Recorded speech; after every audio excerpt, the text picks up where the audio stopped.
Hello everyone and welcome back to Sophie Loves 10. Today I'm going to be doing a tag video. I'll be doing the mid-year book Freakout 2016. I'll leave a link down below of the original tag. So let's get started. So I've got the best, number one is the best book of the year so far, and I picked out a couple books for these. I couldn't decide. I had to go find them in my wardrobe because I keep all the books that I've read just stacked there. So I have, the first one is A Grief is a Thing with Feathers by Max Porter. This is about a family that loses their mother and wife and the grief and how that's done, but that's all written in prose, and it's a really lovely, interesting book that's quite different from other books that I've read before, and it's all about a crow, and I believe it's a long time since I read this, but it's the crow talking as well, narrating for the story, so that's a really interesting view on death itself. And if you like The Book Thief, you'll most definitely like this. So that is A Grief is a Thing with Feathers.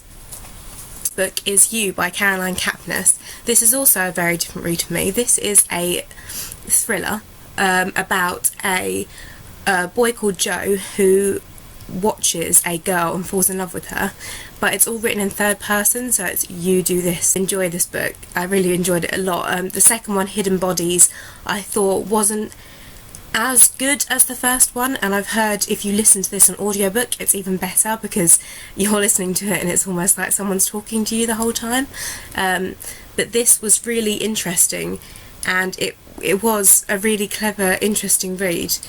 It is a chilling account of unrelenting, terrifying obsession. Caroline Kepnes used a thriller more presurfacely clever and dangerously twisted than you has ever read. It's really interesting, and the main character's name is Joe, which I think is actually hilarious because that's my boyfriend's name and he's a real creep in this book. So that is You. And lastly, for the best book so far is, I have spoken about this before, this is Louise O'Neill, Only Ever Yours. I'm going to do a comparison video with this and The Handmaid's Tale because they're basically set about the same thing, but this is a more modern version of The Handmaid's Tale, I would say. And this is about women are basically manufactured to either be three things: a companion, a concubine, or chastity. And it's about one woman in this book and her life and what happens to her, and it's actually a really sad story, and I ended up staying up reading this at 3 o'clock in the morning because I thought it was absolutely brilliant. So I'll be doing a review about this really soon. So the second question is the best sequel of 2015. For that I've got a series. I'm not entirely sure when they were published, but 2015, the last one was published, but I really enjoyed the series and I read it this year. This is the Splintered series by A.G. Howard, who's an American, I believe an American author. This is based on Alice in Wonderland retelling, which I've gotta love, and we've got our main character, Elisa, I think her name is, and there's a curse on her family with all the women, and she finds out about it. There's a beautiful love triangle between a character in the human realm and a character in the Wonderland realm, and I just think the story is brilliant. The last one's very different as well. There is 3 in the series. We have 4, sorry, this is the last book as a companion to the series.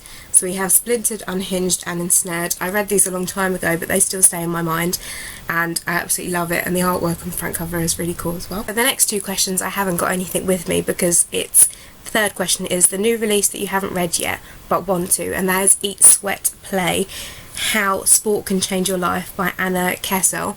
I really want to read this. This is about, I believe it's about sport and women in sport, and how women are shown as like the weaker sex, and how a lot of the time we're just as good at everything as men are. So I really would like to read that, and it's meant to encourage people to go and do more exercise, which I'd love to do more. I do some, but I really want to get into more exercise in my life. And number 4 is the most anticipated release for the second half of the year. The only one that I can think about right now, I'm sure there's loads, is it's going to be a cliche, but Harry Potter and the Cursed Child. I'm really looking forward to this. I know there's some mixed reviews about it because it's more, is it more of a screenplay I think than a book, but I'm still going to read it. It's still Harry Potter, and as I'm sure I'm going to pre-order it soon before it comes out. Next one is the biggest disappointment so far, and no surprise on this one, and it's Girl on the Train by Paula Hawkins. I spoke about this in my wrap-up and my wrap-up for TBR Takedown, so if you want to hear me go on and on about this, it's there. I read this as a book club pick for work and we all hated it. We thought it was very full of cliched and not very feminist, and most of the people in the group guessed what was going to happen before it happened, before the story finished, and all round a bit of a disappointment. You can see how many tabs I've got of disappointing things, so that is that one. Up at number 6 is the biggest surprise, and I have just read this month The Vegetarian by Han Kang. This, I didn't think it was going to be anything special. I don't know why, because it's a Man Booker International Prize 2016 and I've heard so many booktubes talk about it, and now I really know why. I might do a separate review video on this, so let me know if you want me to do that. But initially it's about a woman that decides to be vegetarian and the implications of that, but in this, and it's such a good book, like the analysis of a family and how her life completely changes from this one aspect, but it's believable. I really didn't think it would, like, nowadays in England, it's I would think that it'd be different if somebody decided to be a vegetarian. It's not a big deal anymore, but it's just a knock-on effect of things that happened to this woman and how it completely changed her life just from having a dream. And I just thought it was brilliant. We don't hear about the woman's perspective in this book at all. It's all done from her brother, her husband, and I think her sister at the end, but it kind of starts off as her brother-in-law and then moves to her sister. So we don't hear her speak at all, but I feel like I know the person just from the other perspectives, which I think is definitely, it shows a good writer, and I'm going to put Human Acts on my wish list very soon, so I really enjoyed this one and it was a really good surprise for me. So that is The Vegetarian. So we've got the next one, which is the favourite new author, and I had to pick Christina Henry because I spoke to her on Facebook about her books and she was such a lovely person. If you don't follow her on Facebook, go have a look, because she always posts things. She always goes like on walks and stuff and posts like lovely pictures of her walking around the countryside. So I have Alice, this is the American edition, but I have the English edition for the Red Queen, which I believe is coming out tomorrow. So if you have read Alice and you want to read Red Queen, go pick it up. It'll be in the bookshops tomorrow. And if you haven't picked them up yet, go pick up Alice. It's really good. This is another retelling of Alice in Wonderland. This is much darker and much less child-friendly because the Splintered series is YA. I wouldn't count this as YA. It's very sinister. There's some very dark things that happen in the story. I gave Alice 5 stars on Goodreads, and I think Red Queen 4 stars because it wasn't, Alice gave you the initial shock of the story and how it was told, whereas the Red Queen you already knew about it. I'm still thinking about changing my Goodreads review, but we'll see what happens. But yeah, I really enjoyed this as well, and it says on the back Jenna Showwater, who does Alice in Zombieland, which is another series that I've read, said that this is a unique spin on a classic and a wild ride, and her books are really good as well, and I'm going to speak about them in a second. So I would really recommend picking these up because they're really good, and she's such a lovely author. The next one, number 8, is the newest Fictional Crush, and I've got a bit of a weird one for this one, and this is Alex Ada. This is volume 3. There's only 3 volumes out of this comic, and it is about Alex, who is a lonely man. He gets a robot, Ada, and they fall in love, and it's the most wonderful story. I absolutely loved all three comics, and I really want them to make another one. I think the artwork is fantastic. I'll show you some artwork here. And I really feel for Alex. He's such a lovely guy, and he's really in love with Ada, but they have to keep running away from the authorities because Ada's mind has been unlocked, so she can feel. She's not just a robot anymore. She's like on the next level of nearly, like, it dictates the lines between robot and human and what actually defines us as humans. So it's actually quite a good book for the meaning of life. But Alex is a wonderful character. He's quite cute as well in the pictures, so we're going to go with him.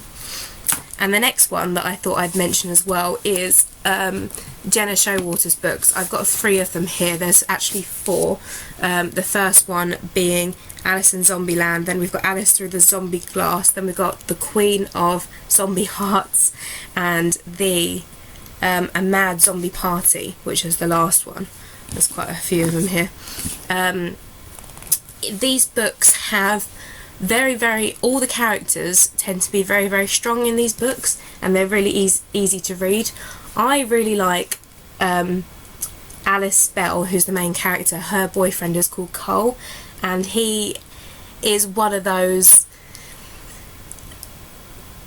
very guarded types. He's very mysterious, he's covered in tattoos, he's the bad boy basically, and in these books he's just lovely. He's just such a lovely boyfriend, and it makes you, I know it's so stereotypical, but he's a bad boy that gets tamed by the main character, and you love him for that, because you love the fact that he's so head over heels in love with her, and it's just so cute. And you get to know, I won't tell you much about their relationship because if you're going to read it, it will spoil it for you, but I just think it's a lovely relationship. There's some other relationships in this book as well, between Alice's friends and the other guys in the zombie fighting group, and they're all really, really nice to read about relationships, and you can generally see the characters playing out in front of you, which I really like when I'm reading, and I really enjoyed these books, and the characters in general just definitely have a place in my heart now. So again, I might do a review on Alice in Wonderland retelling, so if you want a review on these books, let me know and I'll do one very soon. We have a couple more questions and we'll go on to number 10, and that is the book that made you cry. I don't really have books that made me cry. I think Me Before You made me a little bit emotional, but I thought that I wouldn't speak about that because I think most people have spoken about that now, so I thought I'd pick something a little bit different. And I have got Our Endless Numbered Days by Clare Fuller. I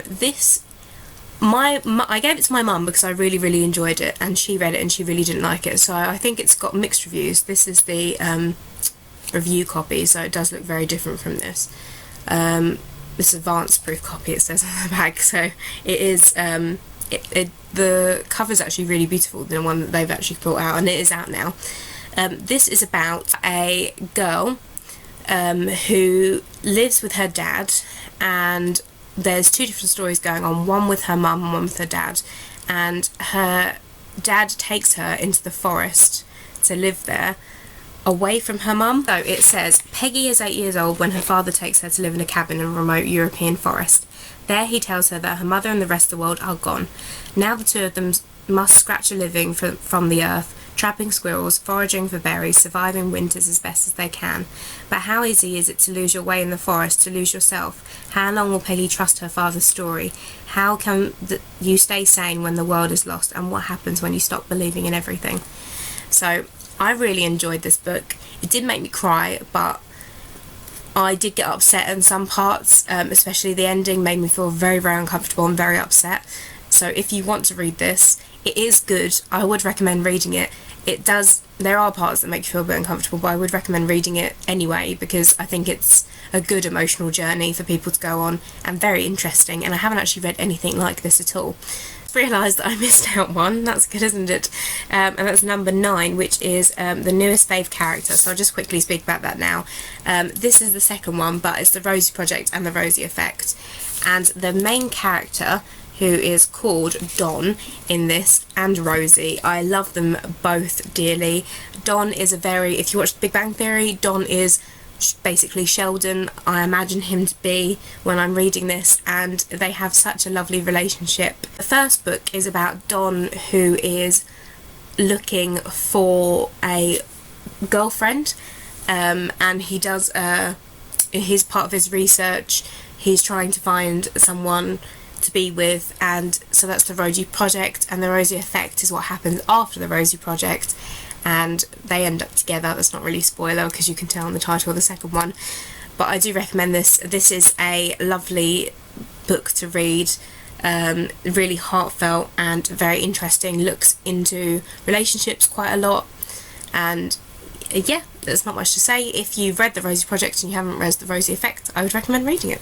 So back to the questions again, in the order that I'm meant to be going in, and that is 11, a book that made you happy. I've got a bit of a weird one for this one, because it made me happy, but not like happy as in like happy that the characters got together happy. It just made me happy to read this because I thought it was hilarious, and that is I Hate Fairyland by Scooty Young.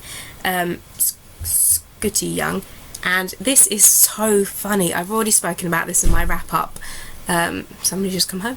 I've just spoken about this in my wrap-up. This is about a girl who goes on a quest to Fairyland and she gets stuck there. She is now nearly 30 and she's in a child's body, and she's trying to get the key so she can leave Fairyland, and she can't. And this is her quest. I'm really, really excited for the next one of these, and I'm definitely going to be purchasing them as they come out because I thought it was hilarious. The ending's great, and all round just a brilliant graphic novel. The artwork's fantastic as well. It's very gory, but it's hilarious. So that is I Hate Fairyland.